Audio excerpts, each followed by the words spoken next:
Last week I took a break from the show so I could work on my CD, and it got me to thinking about the way I've been doing the show and what I'm presenting and how many of you are actually watching. I want to increase that last number, so I've made some changes. I've also made some changes to my studio, and I want to tell you how I've worked to make that a little more efficient for me so I have a practical workspace and I can get a lot more done. Stick around.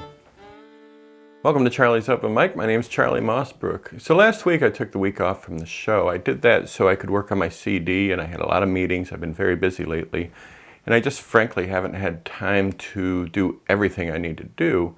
So I thought last week was a good week just to take a break from the show, think about what I'm doing, and think about where the show is going. So I did that, and what I eventually came up with was that I think I need to shorten the show a little bit. So what I'm going to do is I'm going to drop my own performance from most of the shows. The artist showcase will remain intact, and you'll hear new music from those artists as well as an interview, and you can get a good idea of who they are. And that's something that's really important to me, something I really want to do with this program. And then for my personal performance, once a month I'm going to pick a topic. And maybe I'll bring in Nicholas James Tomasma or another open mic host, and we'll have a short conversation about open mics, or we'll talk about studio gear, studio setup, or we'll talk about open mic etiquette, or all kinds of different topics. And then at the conclusion of that show, I will play my song. So I'll do that once a month for you. And then the other weeks are going to be completely about artist spotlight. So those are the changes I'm thinking about doing for the show, and I hope they make the show more enjoyable to you, and I hope they also retain the parts of this program that you really like. So thanks for watching, and I'm going to talk about my studio a little bit, so stick around. Over the past year, I've been working out of this little room. It's about 10 by 12 feet. It's not a lot of space to work from. It worked okay as a little recording studio for myself, just to produce some folk records. But trying to produce a YouTube program, continuing to record music, and doing all the little things I have to do, this space became really tight, and I had to rethink a lot of the things that I had in here to make things more efficient for me. Why is it so tight? Well, it's a small room, obviously, but there's another couple considerations that I have to think about when I'm setting up my gear. So let me explain one of them. Obviously, I'm in a wheelchair. That doesn't allow me a lot of room, and it means that to be able to move around in my studio and be able to get at things, I need a little bit of floor space. I also have to accommodate this futon, which we use as a guest bed whenever we have guests in town, and the litter box. Well, those are some big objects to deal with when you're in a little teeny room, and I still need a runway for the wheelchair. So I needed to really downsize a lot of the gear that I had to make it work. Some of the biggest gear I had that was getting in the way was my rack mount. So what I did was to take the rack mount, and I took all of my CDs and put it inside the old rack mount, push that into the closet as storage, because I'm not listening to the CDs very often anymore. I still want to keep them, but I'm not listening to them, so I needed to put those somewhere. The other rack mount I took and put it on its side, and now I use it as sort of a caddy for tripods and music stands and mic stands and things like that, so I can get at those very easily. They're organized and they don't fall out of place. There are a couple parts of my setup that still require rack space, and not having a rack mount anymore, I had to think, well, where am I going to put these two objects? Primarily the interface for my audio, and then I have a power conditioner that I plug all my speakers and my interface and everything else I can into to just try to regulate the power coming in and out, so I get a nice, consistent, even flow of power. So I picked up a new desk that I could put everything on. This includes the rack mountable stuff, this includes my monitors, this includes my laptop, this includes just about anything I need right at arm's reach. And the desk came with a little riser for my widescreen monitor. Fortunately, that riser is 19 inches across, which is the same width as rack mountable gear. So I was able to put those two pieces of gear underneath the riser. I was also able to add a little CD player that I can plug in and out of a USB, and now everything fits well. Another issue I was having was my stands. I have speaker stands and I have lighting stands, and those were kind of fixed objects, but they took a lot of space up, so much so that I would need to move one lighting stand just to get in and out of the room. That's not really functional. I can't really live like that. So I needed to get rid of either a speaker stand or a lighting stand. I chose to stick with the lighting because I need to be a little more flexible and be able to move the lighting around as the shoot demands. Speaker stands had to go, and I needed to rethink how I was going to keep those monitors at ear level. So what I was able to do is to take some old monitors, voila, just like that, a pair of Venmo audio monitors that had blown out, they were no longer really functional, and I just converted them into little pedestals, and they get my monitor right up to ear level, and that's perfect. Then I took a little bit of my acoustic foam, cut it out, and I just put it over that other monitor, and hopefully absorbs or diffuses some of the sound that might bounce off of the desk. So let's take a look at my desk, and this is where most of the work happens. Here we have a widescreen monitor where I'm able to stretch out my timeline and really get in there and do the editing necessary for audio or video, or if I'm working in Photoshop or Lightroom or whatever it is I'm working in, I have a lot of space to be able to see what I'm doing and really zoom in and be able to work precisely and also get my mind right into the project, which is sometimes hard to do on a laptop because it's a small surface.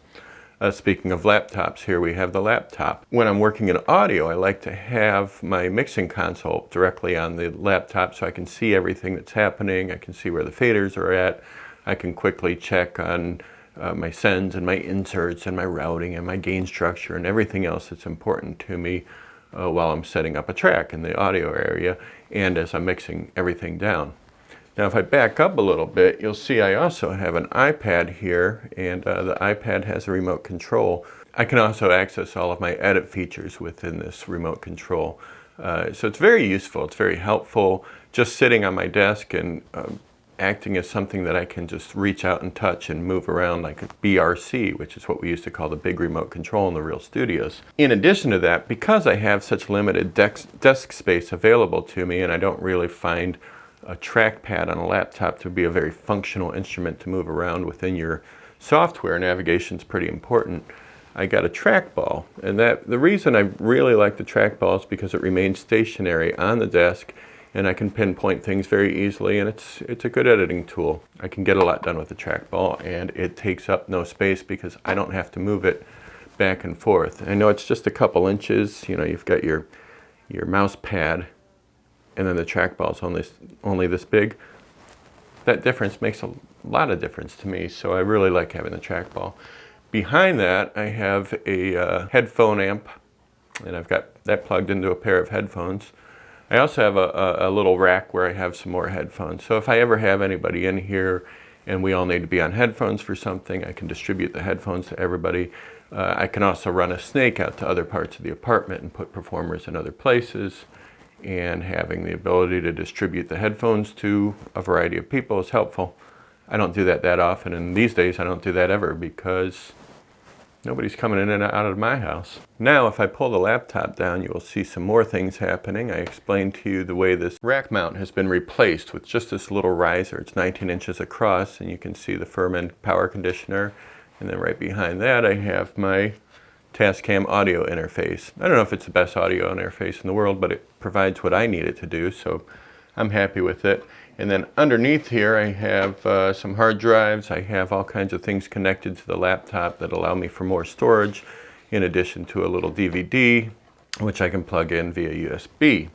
I also have a little mini keyboard, and I like the mini keyboard because I don't have room for a big keyboard, so this enables me to get done any MIDI things that I'm doing. I don't use a lot of MIDI. I like to use natural acoustic instruments, but every once in a while you want to enhance your sound a little bit.